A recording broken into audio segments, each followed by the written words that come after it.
All right, so in this video, I'm going to show you how to add new team members to your account.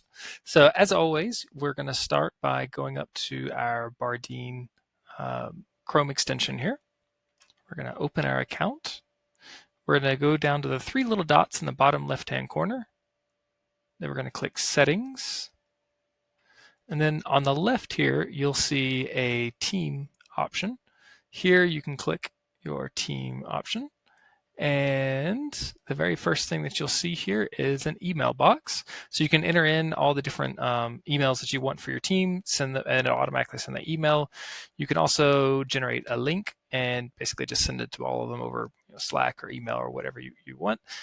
They'll get like a getting started welcome notification.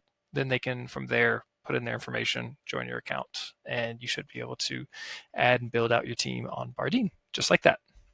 Thanks.